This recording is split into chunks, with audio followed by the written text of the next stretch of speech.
What's going on, everybody? Welcome back to another edition of Vulnerable Moments, the podcast. I'm your host, Joevan J. Palmer, and as always, we have individuals sharing transparent and vulnerable moments.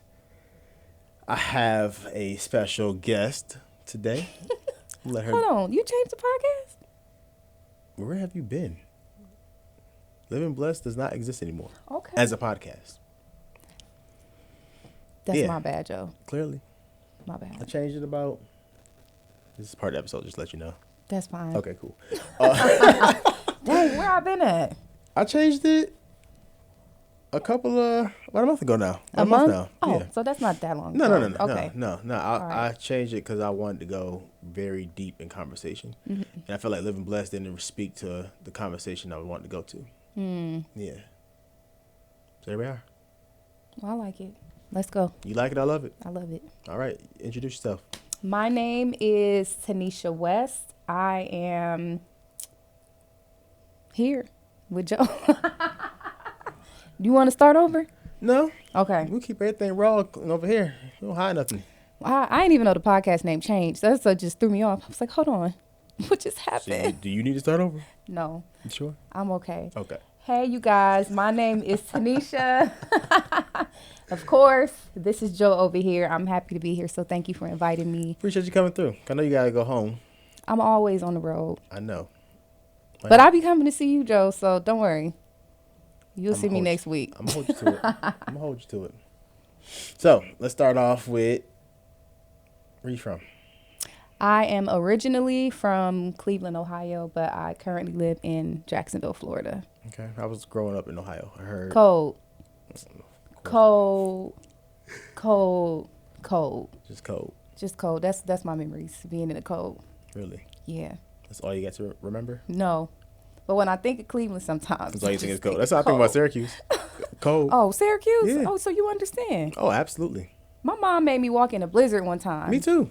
I was cold. So that's my memories. I remember knee-high snow. Yes. Feet. Still in school. Feet freezer cold. burn. If you got holes in your frostbitten, not freezer burn. I mean, you might as well call it a freeze. That wasn't. Listen, it's definitely it feel like temperature. it's a burn. Yeah. Like how. I used to hate going to school, and then like if you had the right gear, you screwed. You used to go to school in long johns, sweatpants, carry your shoes in a bag, and some extra socks. Yep. Yeah. So you know the struggle. Now imagine going to track practice in that cold. My whole life has just been cold. In the cold because it's year round, and just because we're in a different environment doesn't mean that we don't have to practice or be outside. I mean, the coldness breeds toughness. Do you agree? Yes, because you went to the military. Yes, I did when I was 18, straight out of high school. Mad at my parents. Why were you mad at them? Well, I got a scholarship to run track, and long time ago, but I mean, some things happen with, some finances and all that, and I was given the option to get a job or try again next time. And I was like, I'm going to show you guys. I'm out of here. And I signed up for the military, and I left 6 days later. What point were you trying to prove? If you can't help me if you messed up, if you messed this up for me going to college this way, let me not say messed up, but you couldn't help me stay in college. So I was like, the military can help me because I know they're going to pay for it. And I went so I can get an education. That's what I thought that I was going to get an education. So you did a semester of school. A semester? I did more than some semesters. At 18? What do you mean? You said, circle me back, make sure I'm listening right. You went to school, you said things got messed up, and you went to the military at 18. Yeah, but then when I came back from the military. Prior to the military, though, you did a semester before going to the military. Yeah. Left, came back, and then went to college. Stayed on campus, ran track. Where'd you go? I went to Notre Dame College of Ohio. You went to Notre Dame? Of Ohio. The smaller sister college. Yes, the smaller college. Oh, because not the. No. But don't do that. It's still school. Yeah. Education. Still got paid for. Still got to run. So yeah, that was. So, cross my leg. Joe, just relax, man. You got your Timberlands on. I am relaxed. I like crossing my leg. Okay, what's next? What you got for me? So let's go back to childhood. Let's talk about growing up, your experience outside of the code. What was it like growing up? Did you grow up with both parents in the home, just mom and dad, or were you like in separate homes? Well, no, I didn't grow up with a father figure in the home until I was about 10 years old when my stepdad came. My dad, he'll beat me up if he heard me call him his. Clear that up. Yeah, my dad, Rick Wilcox. But yeah, so no, I didn't grow up with a dad in home in the beginning years. But after my parents got married and all that stuff, bunch of kids, step siblings, brothers and sisters. So what effect did not having a dad in the home for the first 10 years of your life have on you?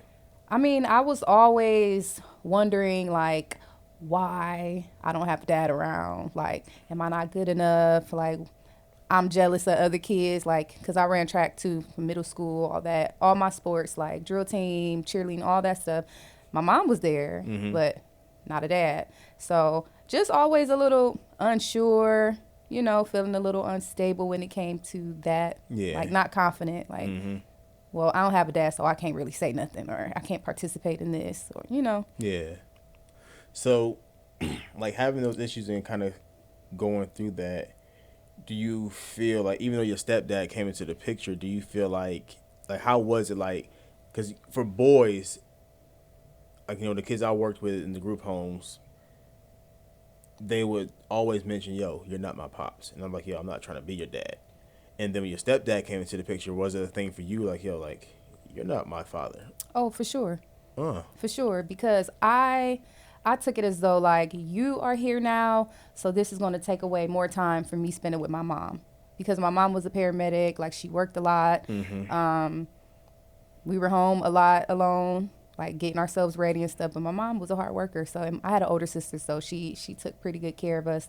But yeah, when my stepdad came around, he put some structure. He tried to put some structure into our lives. Like, we was calling my mom by her first name because she was a young mom, you know. So we were calling her by her first name, thought it was normal. But when my stepdad came, he for sure was like, kids can't call you that. You can't talk to your mother like that. I'm like, she said that, you know, what we supposed to do? Like, this all we know. So you had to, like, restructure, like, your whole 10 years of your life had to be restructured. What? And that had to be tough. It was tough. Like, it was to the point, like, I would want to say something to my mother, and I'd be like, excuse me. Like, hey, I just would not want to say mom or mommy because it just felt foreign. It felt so foreign. And I would like, Miss West, like, she'd be like, well, you can't call me Tony no more, so you can call me Mom, Miss West, something. So I was just, over the years, it just, like, now it's fluid. It's fluid. So, would you call your mom by your first name? Mm-hmm. What's your mom's first name? Tony. With an I. With an I. Mm-hmm. Tony Braxton. Okay, now I'm playing. So, you call your mom Tony. Did she, like, so calling your mom Tony and versus calling her mom Mommy, did it feel like that was your mom, or did it feel more so like, yo, that's my homegirl? My homegirl. Because my mom was young. She had my older sister when she was 16, me when she was 18, my brother she was 20, my little sister when she was like 23, if I'm getting all the ages right. But yeah, my mom. She had you at what age? 18. So 16, 18, 22, 20. And then 23. And then 23. Okay. So like, with mom being homegirl during that time and then you having to transition to her being mommy, like, did it change some things in her to, like, okay, I got a parent different, or, like, because you got the steppops coming to the house like, yo, this ain't it. Because my stepdad had 4 sons of his own, you know? And the way they grow up, they're calling him dad, of course, probably. Yeah, and he was, my stepdad was, like, super affectionate, like super affectionate, right? His family is. My side of the family, we were not like that. Like, we'll come in the house and say, what's up? We'll play fight as a way of showing, you know, affection or whatever. Like, my mom would wrestle with us, but actually, like, kissing on us and hugging and all of that. It was just like, no, it was different. Yeah. It was just different. So that's been an issue with me and my own children, like just actively like remembering to be affectionate, because just myself in general, like I'm not that affectionate. I used to be a big tomboy, and I didn't get hugs and stuff. Like when I left for the military, I made my mom give me a hug. Really? Yeah, because it was like, all right, this serious now. Like, I don't know, my big sister, like, she cried. Like, who gonna call and irritate me now? I was like, I didn't even know you liked me. Chanel, you liked me? Like, yeah, so, like, my sisters and my brother, like, we'll like if we're giving a compliment, right? We'll be like, oh, your shirt's so ugly. But it would be like, you look nice. That's how me and my sister are. Okay, Yeah. so some people it's foreign to. They be like, why y'all talk to each other like that? Yeah, that's how we show love. Like, no, she look good. That's like, what you talking about? You want to fight? Right. Oh, shit. Would. You want to fight? Like, we good over here. Yeah. But that's how my family was. So when it came to blending families or me creating my own and how I'm speaking to my own kids, I'm like, okay, I understand. Like, certain things are just not appropriate and other people just won't understand. So we got to kind of pivot and adjust. Yeah. But yeah. So when it came to blending you all's family, when your mom, of course, her 4 kids and then your stepdad's 4 kids coming together, what was it like then? I mean, it was cool for me. It was just more family. That's it? More people to play with outside. More siblings to beat up. Like, y'all was still roughhousing. Yeah. We the kids from down the street. We the kids from down the street. Yeah. Not the dirty kids from down the street. No. Them kids from down the street. Kids down the street. Like, yeah. You already know we're going to be into something fun or something bad. What was bad? Going to steal candy out the store, like knocking on people's doors, just being bad. Just being bad. Just having a kid. Just having a childhood. Riding bikes, like street lights about to come on, pushing it to the edge. Just like, you know, you got to be in the house right now. Just getting it. Just like, well, yeah, just good times. So not all of Cleveland is cold. I mean, it's still cold. I mean, not all the memories are cold memories, but it's still cold. Yeah. Once I went overseas, when I went overseas and I experienced that heat. Changed your whole life. What? Is that what kind of put you in Florida? Yes. What was a part of the reason? When I was I left when my daughter was 1 year old. I had a baby and got deployed right after she turned 1. Had to leave right away. How old were you then? I was 21. I think I was 21, 22. So leaving your 1-year-old child behind, being deployed, and of course with the military, you have no say so. It's like, yo, no say so. Called you, it's time to go. Yeah. How was that for you? It was awful. It was awful. It was very awful. I was at home in my room and I got a call from somebody I was in the military with before who got a different position somewhere else, who happened to see my name on the roster and called me and was like, "Hey, just a heads up, you about to get a call and get a letter. You about to go over." Well, it's good you had like. Yeah, but that was like a day or two before. Oh. And I didn't do. That's not enough time to prepare. Like. No, never. And I just sat there and I was holding my baby. I was holding my baby. And I was just crying, and I was like, I'm about to, like, dang, I got to leave. So was there ever an option to choose to stay home? No. No? Mm-mm. Like, you couldn't be like, yo, I got a kid. Like, no, I'm not going. No. So once you sign your paper, your name on the dotted line, you're just pretty much a product of the government. Mm-hmm. There's no backing out. No. Maybe I made the right decision. You made the great decision. 'Cause look at the position you're in right now. But all my life I had to fight. That's fine. I'm still fighting, even though I went to the military. Why are you still fighting? The military was a big part of my fight. But you're done, right? Well, you're not, like, active in the military. I'm not active right now. I'm still technically in the military. I'm just not reporting in. Explain. Well, it's a thing called the IRR. So when your contract is about to end or you want time to think about if you want to stay in or get out, I had the option to just be non-active for 3 years to make a decision. Like, do I want to stay in or do I want to get out? And so it's like reserve in a sense. Yeah. So if we go to war right now, can they call you? They can. What branch were you in? The Army. Black people love going to the Army. I mean, that was, I tried to go to the Air Force, but I didn't qualify at the time. So I was in a hurry. I was like, you know what, I'm going to the next office. And I didn't want to wait for the Air Force. When I went to go sign up, I talked one of my friends into joining with me. So I was like, come on, we about to go to the military. We're going to make a bunch of money, and then we can go to school. But my sister had a boyfriend, and he was a recruiter for the Air Force. And I went in there like, I'm ready to go, blah, blah, blah. He called my mom on me. So she came up there and tried. It was just a big. You not going. It was a big mess. It was a big mess. But I was so mad at her. I was like, I don't care. I'm about to leave. And he was like, well, I think you need to, you should consider studying before and, maybe wait 6 months. And I was just like, yeah, I ain't doing that. Like, I'm out. And I walked right next door to the Army office and I signed some paperwork. So the Army just take anybody. They take anybody. Don't say it like that, Joe, because I'm not saying like all right, because I just want to clear. Don't do that. I forget the way I be saying. I was top tier. Yes, you were top tier. Yes, but I'm just saying because clearly, the Navy, the Air Force, they have qualifications that they want you to. Yes. To have. Yes, they're more. It's like corporate America versus like non-corporate. Yeah, that's a good way to put it. It's like college, and then it's just like high school degree. Yeah. Diploma. It was like. So what was like the rush to go?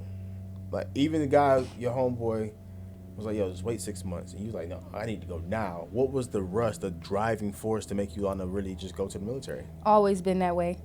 Just when I put something in my head, it's like I made a decision. I'm about to do it. What do you think? And I'll think about it later and I'll be like, dang, because when I got there,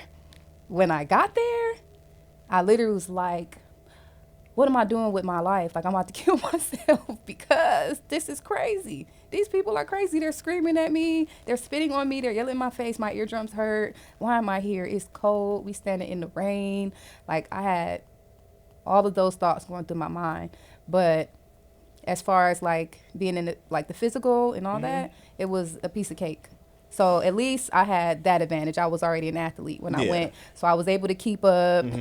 Whenever I got in trouble, I had to do push-ups. That helped me score higher on my fitness test. Like, so I was like, I'm good. After the first week or so, then you get adjusted to it. If you want to. You have to want to do that. So. So now you're in the military and baby's still home. Who has baby? My parents. So how was it being in the military and no longer having your first child with you? Like, it's just a feeling of emptiness, and I was just devastated all the time because I was like, I'm not a good mom because my baby's not going to know me when I get back. When I used to try to call like on Skype, because it was Skype back then. So when I would call on Skype, my mom would like sit my daughter in front of the camera and she'd be like, she'd cry, and when she'll see me, or she'll just like not want to talk to me, and I'll just be so crushed, like, man, you don't even understand. I'm just trying to get home to you. So but it was rough. It was really rough. It had to be. It was really rough. And it's just an emptiness. Yeah. You just carried around a kid, and now you don't have them no more. And then everybody else out there who are parents, and we're all like dealing with it. Like, you miss your kid too? Oh, let me see the pictures that you got. Like, look at my baby. That's what I had to hold on to, was my pictures. So reminiscing with other parents, did it help or did it hurt, make it hurt more? I mean, it helped because it's just like it's a community. So if you have somebody who's going through or dealing with the same thing as you, just to know that somebody is dealing with the same thing as you, it gives you a little comfort. But it still wasn't easy. So that emptiness that you carried inside, did it affect your time in the military as far as like your duties and things that you had to do? Because sometimes when you're distracted by No, that wasn't a distraction. Like, I mean, when you have downtime to actually think about your family or think about your children that you miss so much, like, yeah, that'll put you in a state. But when it's time to execute the mission or get your job done, you have to detach yourself from everything. So no, it didn't. Missing my daughter didn't affect me accomplishing my mission or getting my job done. But when I went home, like later in the evening to my tent or my chew, it's like now I'm sad. Now I have time to think. What's a chew? A chew, it's just like a container that it's a room. It's a room. It's like a Full of people? yeah. With the bunk It's like beds? a container that you live in. It's like your living quarters. With the but bunk it's, beds that we see on TV. yeah. But it's like like a shipping container. It looks like that, so we call it a chew. How many people? It was 2 of us in there. Oh. Not like how we see on TV, where it's like 30. I mean, it's different locations, different environments. It was people. Back then, I was deployed in 2010 and 11. So now I'm sure the amenities are way better. So you go home to your tent or your chew, and you're having like these moments of missing your daughter. What are you like? What's going on then? I would stare at her pictures. Like I would call, I would write, I would do puzzles, just occupy my time. And occupying that time, do you feel like it made you a stronger mom, or do you feel like what did you feel? I mean, I definitely felt I felt more hardened as a mom. Like I don't know how to explain it. It's like I absolutely love my child and I used to miss her so much, but being gone for a year, not being able to hug her or not having that interaction, it kind of I felt like it put up a little strain. Between the two of you all? Yeah, because when I did come home from deployment, like when my daughter seen me, she didn't want to hug me or anything. And then she would call my mom. When I heard it one time and I was like, what? Like, and my mom be like, no, that's your mommy. And my daughter be like, no, yeah, mommy. So I was like, crushed. And I'm like, well, all of this, I'm moving away. Take her. Yeah. Serious? Yeah. I dealt with some stuff when I was deployed, I dealt with some stuff. And so I thank God for my mom and my dad every day, because it's just like, y'all were able to just hold it down for me. Like when I was away, I didn't know that my mom like was missing work like she was, because she was a nurse practitioner and all that. My daughter was sick for the majority of her first year of life. And so I'm like, dang, you sacrifice your own life too, your own finances, because I made a choice and a decision to go and get deployed and join the military because I was mad at you. And you still have to deal with, my kid on the back end. Yeah. So, but it wasn't easy. Like when I got home, I just tried my best to like just be with her more. Yeah. But then afterwards, I couldn't leave out the room without my baby like, Mom, where you going? With the hand under the door. Yeah. Like I'm using the bathroom. You ain't privacy. Going nowhere now. So once she got back used to me, like, that's my dog. Now, how much time did it take for her to get back used to you being mom? Well, when I came home, I dealt with so much when I was deployed. Like, my house got robbed, my apartment got robbed or whatever when I was away. So I came back home to nothing. Like, they even stole the thermostats off my wall. I came back home to nothing. I was crushed. Like, you leave to serve the country and then you come back home to nothing. So I had to go move in with my parents down in their loft. And I just had made the choice. I was like, you know what? I'm going to leave. I'm moving to Florida.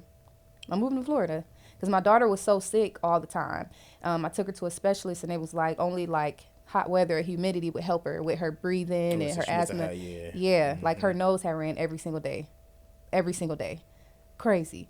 But I made the choice, moved down to Florida, to Miami or whatever, and got her surgery, her treatment, and she's been good ever since.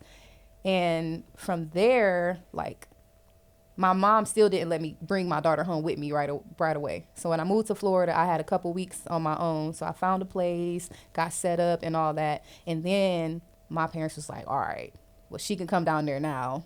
but your grandma got to come to make sure you good, because they just like, you know, you just came from war, you acting weird, and then I'm like, that's my baby though, you give me my baby. Yeah. But I'm glad they afforded me that opportunity to just have a breather for a little bit. But after we've been living in Florida since she was 2 years old. She's 13 now. So being a military personnel, individual, all that good jazz, and then you mentioned going to war. Like you was really in war? Yeah. What war was at the time? What war did we have? OEF. Who? Operation Enduring Freedom. I went to Afghanistan. To help them? And I was a truck driver. What can you talk about? Whatever you want to talk about. So there's nothing closed off? I don't know. Just ask me the question. I'll either say no or Oh, yes. confidential. Okay, so your time in Afghanistan, our job as the United States was to go over to Afghanistan and help them with their freedom, correct? So weird. Joe, come on, man. No, it's just... You were getting comfortable. You done took your shoe off. Oh, the shoe always comes off. People, y'all don't notice it. My shoe always comes Shoe off. just came right off. Because it's like, Timberlands ain't the most comfortable shoes. They're not. I don't know why I wore them. I think it's on, I had to get dressed real quick, and it was on a pair of shoes I can find. People want to be up north so bad. First of all, calm down. People want to be up north so bad. I gotta take home with me everywhere I go. So Afghanistan, you're there to help serve freedom. So were there things that you observed that you was like, you know what, we shouldn't even be over here? Confidential. You saying confidential like I mean, some things that I seen were not my favorite. You know, I understand it's a mission, and I was just a small piece of it. So I was just there to drive those trucks. And as a black woman in the military, did you feel like there were any disadvantages? Of course, that's in life, especially in the military, especially in a truck driving unit like me. Really? Especially being attached to a unit out of like Indiana. Like, yeah, it's always disadvantages as a black woman. In a male dominated field, I was a truck driver. So I went through things like people not wanting to ride with me. Like, she can't drive. Like, yeah, I ain't riding with her. But I proved myself. Could you drive? I can drive. I'm an aggressive driver. Did you develop that from the military, or that's just always been your nature? Sure. For sure. I learned how to drive a stick shift over there on a school bus. Pressure. Yeah. You had to be a defensive driver. I mean, it's IEDs in the ground. You don't know what you're going to roll over. You don't know where you're driving into. These villages are scary. It's just, it was an intense time for me, for sure. And the IEDs in the ground, you're driving around on clay, dust, whatever it may be. And you just don't know, like, in any given moment, that could be your life. So how do you drive and navigate, like, knowing there could be an IED, right? There could be an IED inches away. That can just blow you up. What are you going to do about it? You going to say, no, I'm not going? I'm not. Yeah. You signed that contract. And that is what I understood. When I got there, it was an explosion, like, as soon as I got there.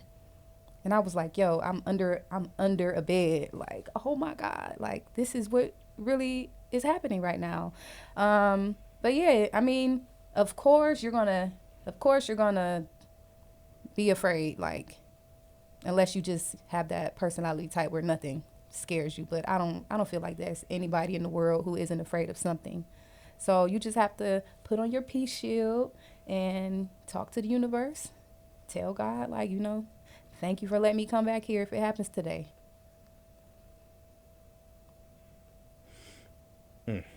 You be taking these long pauses, Joe. Because I be thinking.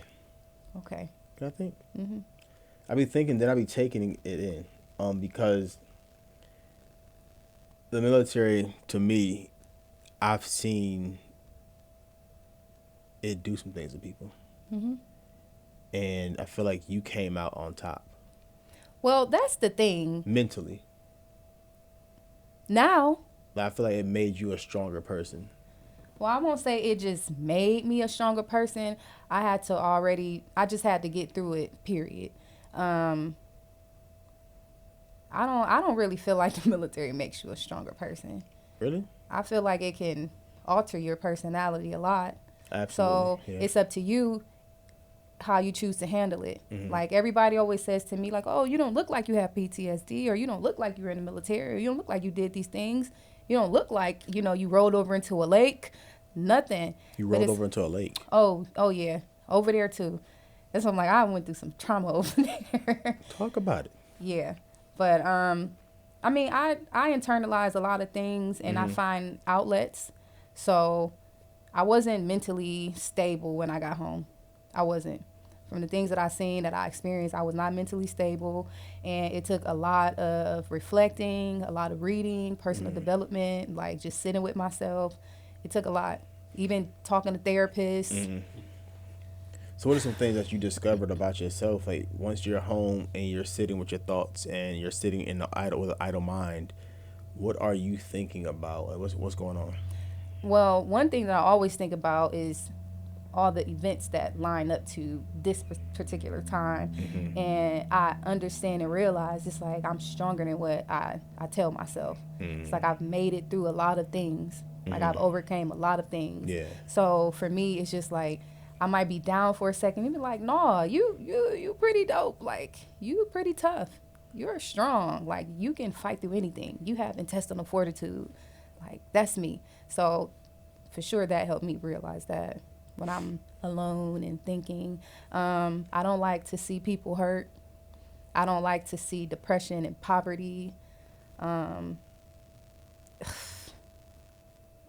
dirty environments. Like going through the villages there is just it's overwhelming. It's very overwhelming just to see how people live. Mm-hmm. It was I was pulling guard one time over there, and What's pulling guard? we have to stand at the gate. Or you have your truck at the gate, and you're checking people in and out. Whoever's coming through Okay. and going out, you just making sure they're not bringing anything into the base or anything like that. Gotcha. But pulling guard one night, and it was a little boy. He didn't have on any shoes. It is just I was grateful just to experience that, just to see it. He didn't have on any shoes. He was just walking, and he made a yo-yo out of something. You know how yo-yo just this is little. He made I don't know if he made a yo-yo out of a shoe or what, but he made a yo-yo out of a string and something else that was not shaped like a circle. Yeah. And he had it going, and it was just the coolest thing ever. And I was just like, wow, they make something out of nothing. I don't know if that, like, No, they just I'm make always amazed something when, out of nothing. yeah, in third world places how, It's you like look at if we it's like had- this. If it was just like the top of this little table, and we was it's just to us it's just a table, but to them it's like, yo, this is a table. This could be a wheel. This can be a yo-yo. Yes. It's like their minds are like. Sometimes I'm like, yo, like I know I'm not using my mind 1,000%. Exactly. They're just more creative. Yeah. We are spoiled. We are spoiled. We are spoiled. They are just more creative. So yeah, we weren't allowed to leave any trash or anything around either, because they can make stuff out of everything that we provide. So, like, made things like what? Like Anything that can be explosive, explosive, that can be harmful to the U.S. Army. Anything that can harm the Americans, yeah. So I didn't get any of that till I actually was there and seeing it. It's like, oh, they can make weapons out of everything. This is crazy. Like, oh, these people's really crazy over here. They don't like us. Dang. And were you ever, which I'm sure you probably were, but just fearful, like, yo, I'm not gonna make it one day. Mm-hmm. Like, how is it waking up every day knowing, like, yo, today might be my last day on this earth? I mean, when you running in bunkers and you seeing explosions or a truck in front of you blow up, like, it's just like, oh, it's the countdown. It's just like, well, you just wake up, you just don't know. Just like if you're driving in your car, you don't know. But it's just more intense over yeah, there. it's a lot more intense. Cause I don't wake up thinking like, yo, today my last day. It could be my last Well, day. my thing was like, if we could make it over here, but if we can't get a plane back over there, how are we gonna get home? We on a whole different we on a different country. Me being stranded, that's how I felt like I was just stranded. Like if a pilot never comes back to get us, like we're just gonna be here in Afghanistan in this heat. It was so hot. And you have to wear a uniform. Yes. Every day. Every day. Every day. Gator necks covering your face because the sandstorms, like tearing up your skin, like the toxins we were breathing in. It was crazy. So dealing with PTSD, of course you deal with it while you're in the military, but you're on go so much you don't really get time to really just deal with PTSD. Yeah, I didn't realize I had it till I got home. Because when I was I'll tell you a story. So it was we had to go out to a specific location, and it was to teach people how to use this specific machine. This it was called the Crow's machine. What is it? Commonly remote operated weapons machine or whatever. So it's a machine. It's like a joystick. It's in the back of the truck or whatever, and you control the weapon up top with this joystick. Oh, like when you set the tank and got the little arm, the long thing. Yeah. Oh, that sounds Y'all fun. call everything a tank. Black people. You mean a tank? Yeah, I mean that's all we know. Tank, Tonka truck. No, I think I was in an MRAP. A what? An MRAP. That's the name. It's another type of machinery, a vehicle. I'll show you some pictures after this. Yeah, some big joints. If I spell it right. But I'll just show you, and I'll show you some pictures when we're done. But we were going out into this minefield or whatever to shoot these weapons, and of course my truck was the lead vehicle. Because me and my team members knew how to get out there because we were certified and we went out there already. And they trusted you, a woman, to lead. I was driving. Go ahead, girl. A woman. I mean, I'm in a. But you were talking about last time, like the team. guys, but even as a team, like men sometimes can be douchebags and still forfeit the bigger goal of what team is supposed to be doing to win because of their ego. Yeah. So the fact that you led it though that's big. Yeah. In my head. I mean, it was big for me because I was the only female. Yes, perfect. That's the one. I was the only female over there who had this specific certification for this. So they had no choice but to lean on They you. had, yeah, because I made such a big deal when I got there because I'm a truck driver. So I came over there like, okay, I'm going to be driving. And when I got to my location, they was like, okay, you gonna be a gunner. And I was like, a what? Like, What's a gunner? Yeah, but it's needs of the Army. So no matter what your job is, like you could be a dental assistant, you could be a cook, a chef, whatever your job is, you're a soldier first, period. Like you're a soldier first.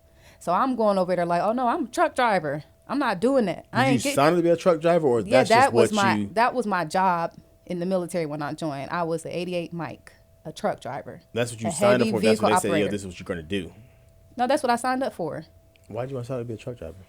Just trying to leave in a rush because I had to retest again to get a better job, and I just didn't have no patience. I was like, I'm out. Because the job, what you test on is a tier of the job level that you get. Exactly. Okay, yeah, that's right. Exactly. Okay, yeah.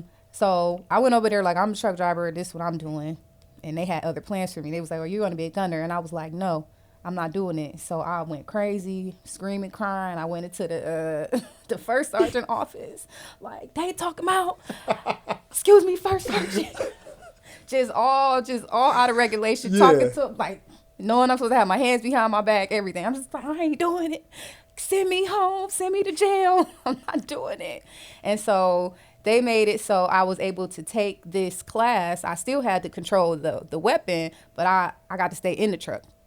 So it was a 40-hour class, learn how to operate the whole thing, whatever. And so I'm with a group of guys, and we go out here. I have a picture of that too. It's like 30 guys in the class and me. I can't wait to see and these it's all pictures. white guys, and it's just me. And I'm like, I'm not getting out that truck. Black girl. I'm not getting out the truck. I didn't do it. I did not stand outside of that truck, that turret. You know, you stand up and you scanning over the truck. That's what they thought I was going to do. Who? I just had a baby. I'm going home. I'm not doing that. Be protected. What? God loved me because he ain't let me get out that truck. Dang. So you're in this truck. Yes. Your team is full of what? Just men? Yeah. It's just all. And the only female all on the this soldiers. whole team. Yeah. How was that? I mean, it's just boys. I mean, men. And your point? Men are men. I mean, I'm a soldier. That's it. You a man, I'm a woman, but we soldiers. We work together. That's it. I got your back, you got mine. I know what to do if you get hurt. You know what to do if I get hurt. So, I mean, I might not be able to carry you as far as you can carry me, but I'm still a soldier first. So, when we were out there on the way back after we did the whole little thing we were supposed to do, on the way back, I'm driving and we go over this little bypass and it was like a gravel road and it was a lake on this side. So you drive that thing from the joystick? No, Or you just drive. the stick is just for the joystick. The joystick is for the stick, but you actually go to a different seat to actually drive the thing. Yeah, so you have a driver and a truck commander. So whoever, the truck commander is the person who like tells you what to do, like runs the truck or whatever. And then you have the gunner in the back. So the person that sits in the back and controls the joystick. I had the certification to control the joystick, but at that time I was driving. I was driving to out of the place. And so while we're driving, the gravel road just breaks away. The gravel breaks away. And on the way there, I was telling the truck commander, I was like, this scary. We gonna fall over? He was like, no, we've been on this road plenty of times. We gonna be fine.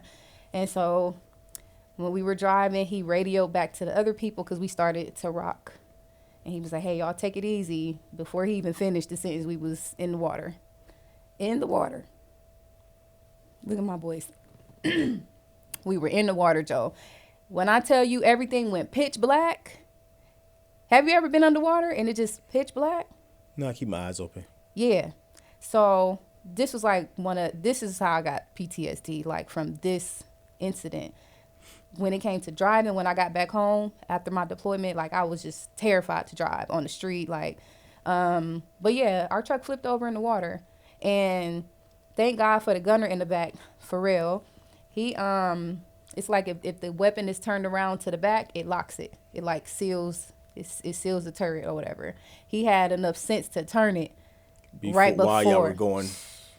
He had enough sense to turn it so then we were able to get out. So had he not turned that Had joint, he not turned it, that'd have been over for y'all. We would not be here on the podcast.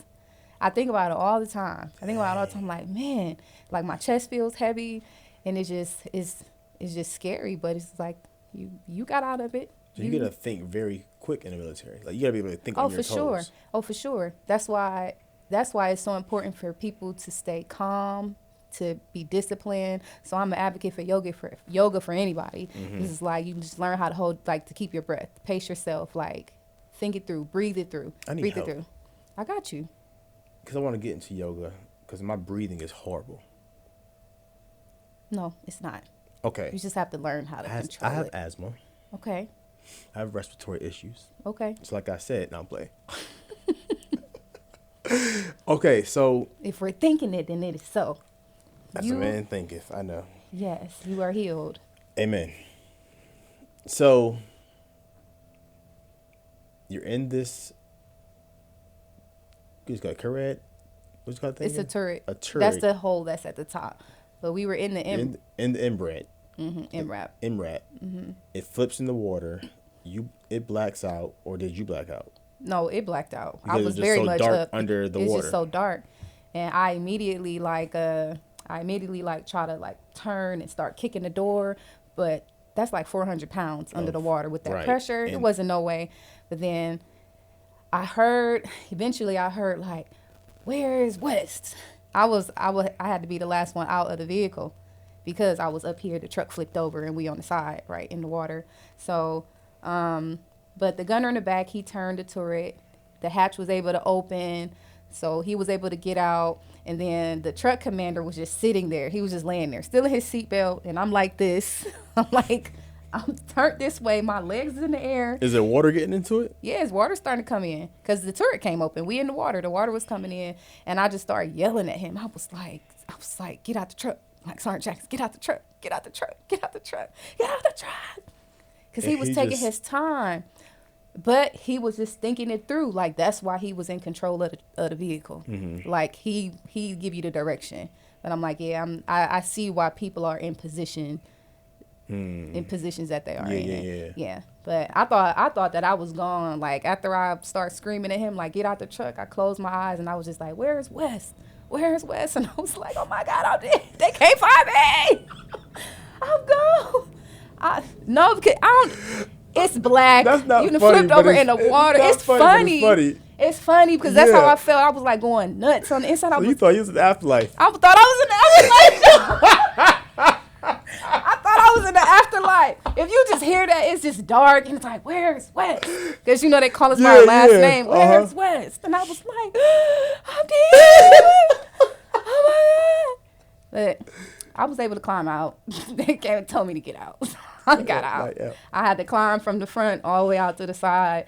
And it was just like, when I got out, all the soldiers was just out there, out their trucks. And they was like, what happened, Wes? What did you do? And I was just like, I was just driving. I asked y'all. The road broke. Y'all ain't see it. Did y'all ever go back to go look at the part where y'all flipped over at? Yeah, they had to pull the vehicle out the water. Was it daytime, nighttime? It was daytime. It was daytime. So we all had and we were getting off early. So it was an exercise that we had to go out there and shoot with the weapon. Oh, this is just practice. This was practice. That's why I'm like, that's why I was out there, because I had already did it and I was taking people out there. So this was just practice. And then we were getting off early.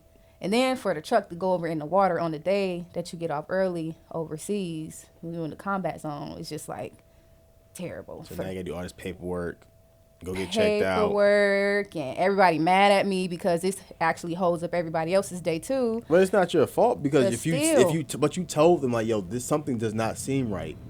Yeah. And they told you to keep going. Yeah, but I don't see anything to be your fault because you have to listen to command, right? They don't care about that. Do you know I was under investigation, like charges about to be brung up against me? What? Because that is a heavy piece of equipment. That is expensive. So I got cleared though, thank God, because I would have been responsible for all the damages and all that to the vehicle. When I show you the pictures, you'll see. You're held responsible to fix that I thing? would have if it would have been my fault. Like if it would have been a error of my own. Yeah, I would have been responsible. So through this investigation, how are you feeling? Shook up, like shaking, like hands never stop shaking, just unsure, like am I a good driver, like, you know, is this what's gonna happen to me? I gotta go into these little meetings, fill out paperwork. It was very stressful. It was very stressful. How long did the investigation take? A couple days, but they put me right back out on the road. Like the next day? The next day. Like you're driving again? The next Under day. investigation. What? And I was just, and I'm just like, y'all can't, like, I need to go to counseling or something. Like, my spirit is. So is there therapy within the military? Yeah, but when was I gonna have time to go? You can go when you go to the VA, or you can go to the doctor and they'll refer you to somebody, or you go see a military therapist. But over there, it wasn't. It was like, no, you'll get over it. Just get back out there. Get back out there. They put me right out there. I was just terrified. Like, you question everything. Like when you make a big mistake or you think you made a mistake or something major like that happens, it's like, yeah, you're going to question, you're going to calculate your moves differently. Yeah, for sure. Like, what can I have done differently? I was just scared, but I kept driving. I didn't have a choice. But I don't prefer to be in big vehicles anymore. Like even personally? Mm-mm. I mean, I'll get a little SUV, but like Jeep is. I mean, it's not big at all. But like yeah, something that's like my little toy car. a Escalade. Yeah, I don't want to have to handle that. Cargo van. Would you consider that your worst experience in the military? No, one of them. What was your worst experience? Can you talk about it? I can, but Just mention it because I want to keep. You gotta. Don't want to belabor your time. well, like I told you already before, a lot of stuff happened to me over there. So we talked about my truck getting flipped over in the water, me getting robbed when I was there, and I went through an assault when I was there, not being patient. So I left out of my tent one night, and I was assigned to battle buddies that, it's people that you have other soldiers that have to go with you everywhere. Like, so Yeah. you're never alone. Okay. It's a battle buddy system. So you always have to have somebody with you Mm-hmm. just to have your back. I didn't want to wait. I wanted to get in the shower. We had just came off mission and all that, whatever. And I left out the tent in the middle of the night. And I went in the latrine, the showers and all that. And I had my experience. So that was... By another military. Uh-huh. Yeah. And so I decided that I was just going to make sure I get home. I didn't want to speak about it. I just felt awful inside. Mm-hmm. And I was just angry. So for the rest of my deployment, I was dealing with it the best I could, just not thinking about anything else, like, just trying to put in the back of my mind. Yeah. Because I didn't want to make a report and then possibly have to go through, I knew I was going to have to go through a whole investigation and the questioning and all of that. So I'll tell anybody to speak up if anything was to happen like that to them. I didn't feel strong enough to speak up at the time. I was ashamed, really. I was embarrassed because I've always been the person to, like, defend people against bullies. Yeah. And, I'm a protector. I have siblings, and I was always fighting, like, on somebody else's behalf. Yeah. And so when it came to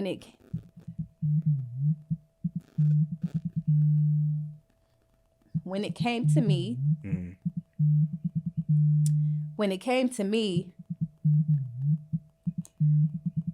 I didn't want to say anything because it was like I didn't feel strong enough.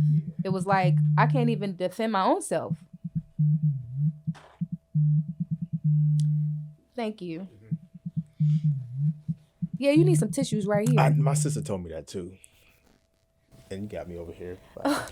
I can talk about it, but sometimes it just hit, Yeah. I'm able to...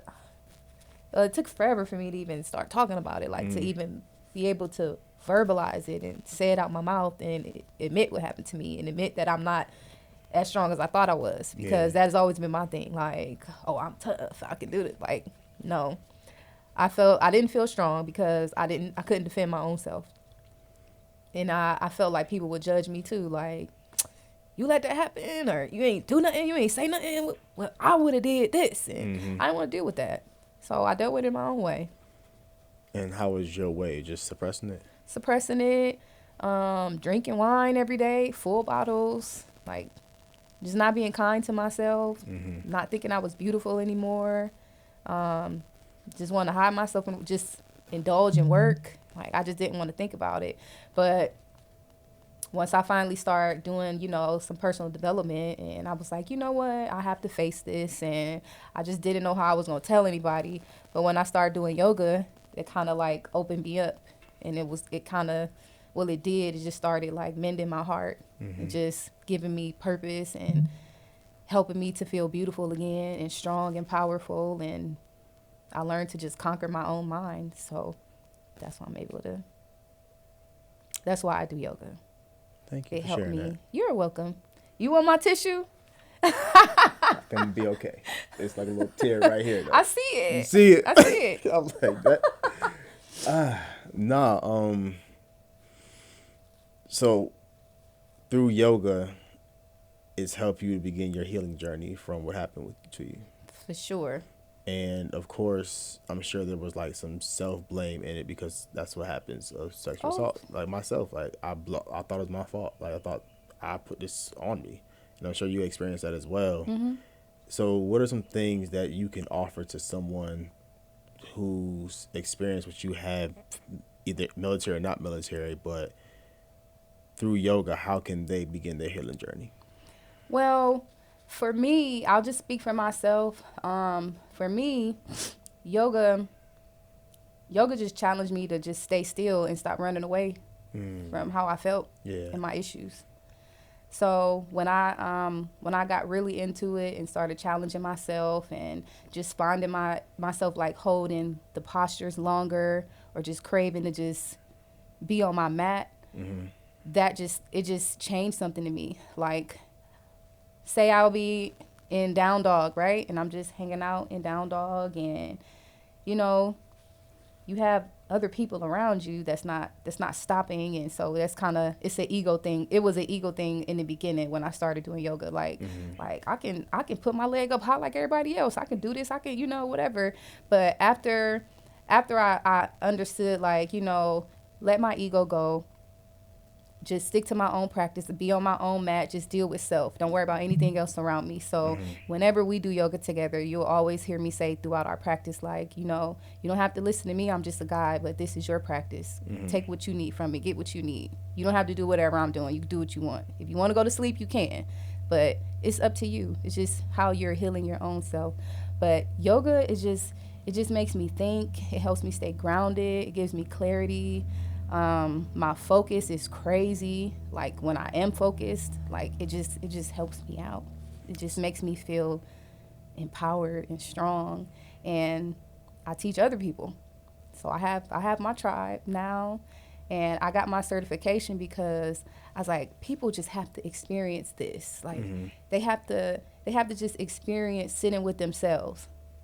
Like when you're discovering who you are while you're meditating or just learning how to control your breathing, like it's just beautiful. Yeah. Like I don't know how to explain it. No. It's just beautiful. It's just beautiful. Cause it's like you're a human, right? And you wake up and you're breathing. If you wake up, you're breathing, right? But through yoga, you have the power to just cut it off for a second. Like you can hold your breath. It's so powerful to me. Like I have the ability to control this, a thing that's just naturally given from God. Like how powerful is that? Yeah. And where's the best place to start? So one who has never done yoga, I've like played around with it, but I ain't never like really like got into yoga like I feel like I should. Where's the best place to start? Or what's the best thing to do to start? If you want to start to do yoga? I want to start yoga today. When I go home tonight, I'm going to do some yoga. Or I want to find like a yoga practice I can incorporate in my morning routine for like 10, 15, 20 minutes. Okay. We're going to do some yoga right now. Okay? So sit up nice and tall. Come on. Sit up nice and tall. Close your eyes. And take a deep inhale in. Hold it. And then exhale, let it out. Oh, that's so nice. Now, without hitting the mic, Joe, go ahead and extend your arms out like a T.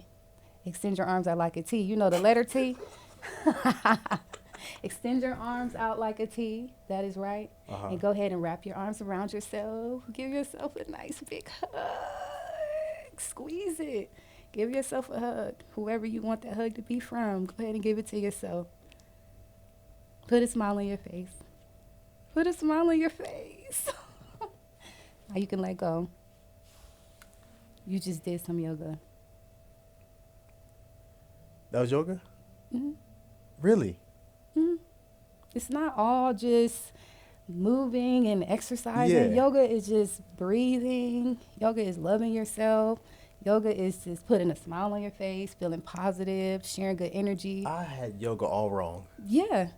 A lot of people do. They just assume like, oh, it's just for skinny white people, or, we don't do that. Yeah. And it's just not what it is. It's your practice. Like whatever you need, give it to your own self.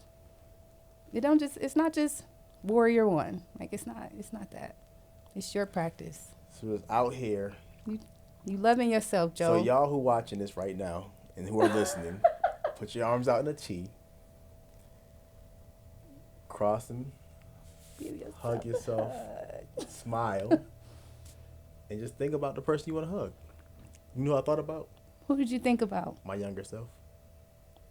Really? Yeah. Because my younger self didn't get a lot of love and affection. That's what yoga does. You have to look inward. You have to look inward. I'm doing this every day. You should, Joe. I'm so serious. Like, that was so empowering, and really just helped me think, and just, it put me in a moment. Like, when you told me to do it, it wasn't like I wasn't thinking about the room that we're in. I wasn't thinking about us on the podcast right then and there. I was just thinking about just holding me. And when you said hug that person that you want to hug, like, my first instinct went straight to me. Oh, wow. You dope. I know. Now I see why your name is I See Beauty. I See Beauties, yes. But the name of the yoga studio and company is We Do Yoga Too. Like we as in like us black people? Yep, just whoever doesn't think it's for them, we do yoga too. I love that. You do online yoga? I'm going to start virtually. You need to. Yeah, because everybody can't make it to the studio. It's so dope in the studio, though. But yes. Of course, but you can like help people create like an atmosphere in their homes. Mm-hmm. Find a time like I feel. Well, for me, like I'm working on getting up early now. So I said I want to be up at 5, but that ain't happening yet. So I said we're gonna do 6. You're already taking yourself out of it. No. It can't happen at 5. But I'm being honest though with myself. You're right. But I said I'm gonna start at 6. So every day I just get up, Mm-hmm. and I don't go back to sleep. Mm-hmm. And then sometimes I just lay in bed, and then I do this thing where I listen to a devotion on YouTube every morning. So I'm creating a better morning routine. Now the next thing now is yoga. Now I just go do a little Just tea. incorporate some mindful movements into your daily routine. And I didn't think it was just so simple as that though. It can be as simple as you want it to be, or it can be as intense as you want it to be. So you can stay where you are for however long you like, but if you want to go further, then that's just up to you to go study some more, to be ready to challenge your body and your mind and your spirit, because, I mean... I want more of this. I'm so serious. What you want more of, Joe? The whole yoga experience. I feel like this is what my body is calling for. Like I like going to the gym and working out and stuff, but I think yoga is what my body is calling for. My mind. I started and spirit. craving it. I just started craving it. Like I just needed it. It just because the way you just explained it to me, because I never really like had somebody explain yoga to me and what it is. I just thought like, okay, people. But this is my interpretation. No, but it's okay. a good interpretation though. Because it's not what we're used to. Exactly. It's not the norm of like somebody taking their leg and putting it behind their head, or or I saw a girl yesterday. You saw the girl at the morning meetup yesterday? No. You didn't see her? Mm-mm. She did something where like she was standing up, and she took her leg and went like all the way up here. Oh, okay. Dancer. Who? Dancer pose. Yeah, and then she just took, but it was like way up there, and. And what? How did that make you feel? Where did you want to try it, or you was like, no?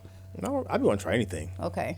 Because some people, they see me and they was like, oh, I can't do that. No, you're. Oh, no, I'm never going to tell I'd be myself I like- can't do nothing. I'll be jokingly say, I can't do that, but I'm still going to try it. Exactly. You could just attempt it. Yeah. Oh yeah. That felt good though. I'll send you some stuff that you can start at. Where you can start. Okay. Definitely. So we're going to do a quick commercial. I want you to think. We've already empowered us. You kind of took us somewhere, and I'm like, hey, I want to try to go there. And I'm good though. No, I appreciate you for sure. What I'm gonna do a quick commercial real quick, and I want you to just close out with something dope and powerful, and let people know where they can find you and how to get started and whatever you want to get started. Okay. Okay. All right. So this episode is sponsored by the Embolden Institute. It's my spot. It's my hub. It's my place for me and for you, where I send you daily texts and affirmations to help you. You on my list? I send you daily texts and affirmations to really help you encourage yourself and find your space. So I send you a daily text, 10 a.m. EST. You get an affirmation. Text me the word affirmation, or if you wanted to say just want to know some techniques or just hear a word of something, empowerment, text me the word heal to 404-476-6780. That's 404-476-6780. The information will be at the bottom of the screen and in the description. Tanesha, thank you. I'm here anytime, Joe. Thank you for texting me back. I gotta find You know I had to say something. Of course you did. But no, for real, I really thank you for this episode. Mm-hmm. Is it one of your favorites? Yeah, because I cried with you. Okay. When I just had to see if I. We cry together. All right, old school. That was the Ashanti version. I ain't never like listen to that. What? Well, we can go back for old school if you want to. Saying we cry. Ooh, We cry together. I told my friend him and his wife need to do that one day. such a beautiful song. It is. I'm glad. I'm glad Now you better be on that 5-hour trip. Listen to it. feeling good. You better be. And you better let me know when you get home. All right, we'll do. You know what? Thank you, Joe, because ever since I met you, you always make sure I get home. You check. Yeah, I'm a great. You know what I mean? Yeah. I mean, I just I feel guess- like because I want to make sure that you're good. I worry about people. But I mean, I'm sure it's thousands of people that travel from to here all over the world. There is. You check on everybody? No, but I just at least tell them, hey, be safe, safe travels, and let me know when you get home. Some people do, some people don't. At least I said it. That's good. Yeah. Well, thank you for checking on me. Anytime. All right. Close out. What are we closing out with? Just Whatever you feel is on your heart. okay. Well, guys, I hope that sharing a bit of my journey and my story could have inspired you or gave you a different perspective. My name is Tanesha again. You can find me at We Do Yoga 2 on all social media or IC Beauties. That's ISEEBEAUTIES because I see beauties in everything. I'm also a licensed cosmetologist and a certified yoga instructor. My piece of advice that I would leave for anybody is never be afraid to accept change. Don't be afraid to accept change because nothing is going to stay the same. Nothing. So just go with the flow and create the life that you want. You can't create the life that you want if you're not open for change. That's true. That's how I feel. That's my philosophy. I'm always open for change. Well, guys, you heard it here first. It's another episode of Vulnerable Moments. We are out. Peace. Later.